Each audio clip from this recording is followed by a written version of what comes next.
সুজলা সুফলা আমার এই বাংলাদেশের 54 নদী গলা টিপে হত্যা করছে ভারত।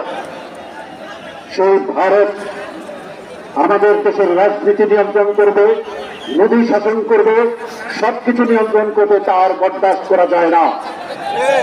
ইসলামী আন্দোলন বাংলাদেশের আজকের এই মহাসমাবেশে এ পর্যায়ে বক্তব্য রাখছেন হিন্দু মহাজোটের সংগ্রামী মহাসচিব জনাব অ্যাডভোকেট গোবিন্দ চন্দ্র প্রামাণিক।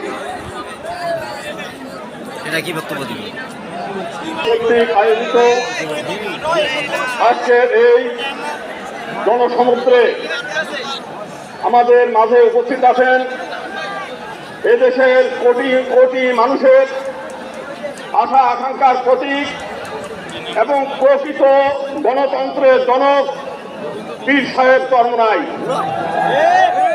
আমরা 1971 সালে এই দেশ স্বাধীন করেছিলাম লক্ষ শহীদের বিনিময়ে, যে একটা স্বৈরাচারবিহীন দেশ এবং গণতান্ত্রিক দেশ পাবো।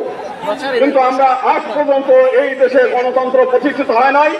গণতন্ত্রের নামে স্বৈরতন্ত্র একের পর এক আমাদের গলা টিপে ধরেছে।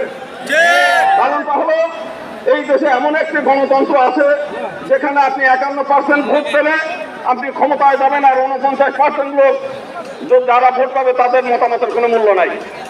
শুধু তাই না, এমন একটা পজিশন যেখানে মাত্র 30%, যদি বহুদলীয় দল ইলেকশন করে 30% লোক ভোট পেয়ে তারা ক্ষমতায় থাকে, 70% মানুষের উপর নির্যাতন চালায়।